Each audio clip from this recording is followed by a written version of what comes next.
मत्स्य अवतार भगवान विष्णु के प्रथम अवतार है।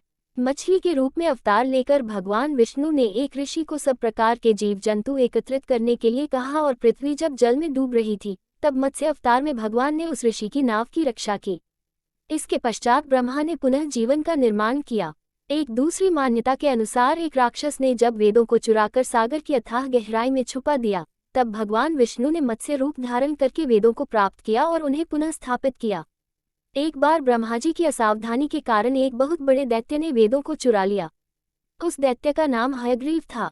वेदों को चुरा लिए जाने के कारण ज्ञान लुप्त हो गया। चारों ओर अज्ञानता का अंधकार फैल गया और पाप तथा अधर्म का बोलबाला हो गया।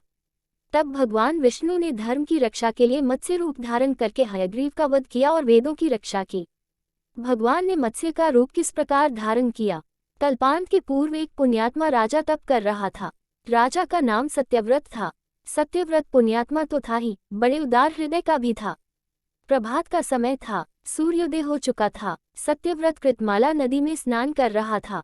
उसने स्नान करने के पश्चात जब तर्पण के लिए अंजलि में जल लिया तो अंजलि में जल के साथ एक मछली भी आ गई। सत्यव्रत ने मछली को नदी के जल में छोड़ दिया।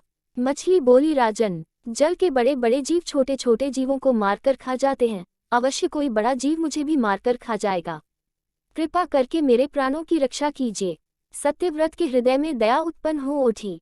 उसने मछली को जल से भरे हुए अपने कमंडलू में डाल लिया। तभी एक आश्चर्यजनक घटना घटी। एक रात में मछली का शरीर इतना बढ़ गया कि कमंडलू उसके रहने के लिए छोटा पड़ने लगा। दूसरे दिन मछली सत्यव्रत से बोली, राजन, मेरे रहने के लिए कोई दूसरा स्थान ढूंढिए, क्योंकि मेरा शरीर बढ़ गया है। मुझे घूमने फिरने में बड़ा कष्ट होता है। सत्यव्रत ने मछली को कमंडलू से निकालकर पानी से भरे हुए मटके में रख दिया।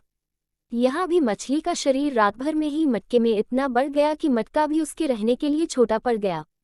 दूसरे दिन मछली पुनः सत्यव्रत से बोली, राजन, मेरे रहने के लिए कहीं और प्रबंध कीजिए, क्योंकि मटका भी मेरे रहने के लिए छोटा पड़ रहा है। तब सत्यव्रत ने मछली को निकालकर एक सरोवर में डाल किया, किंतु सरोवर भी मछली के लिए छोटा पड़ गया। इसके बाद सत्यव्रत ने मछली को नदी और फिर उसके बाद समुद्र में डाल दिया। आश्चर्य! समुद्र में भी मछली का शरीर इतना अधिक बढ़ गया कि मछली के रहने के लिए वह छोटा पड़ गया।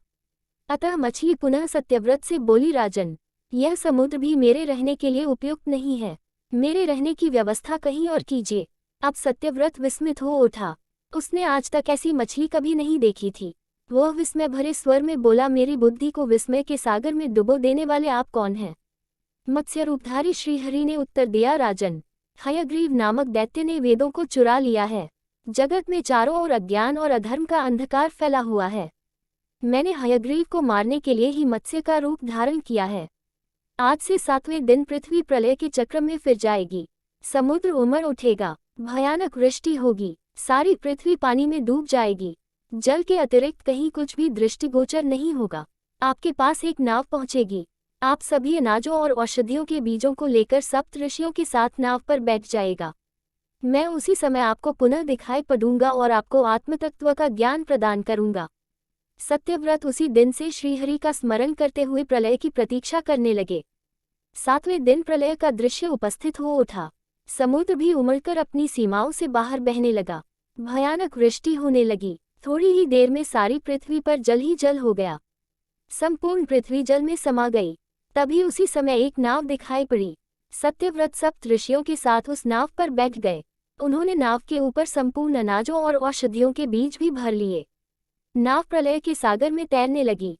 प्रलय के उस सागर में उस नाव के अतिरिक्त कहीं भी कुछ भी नहीं दिखाई दे रहा था।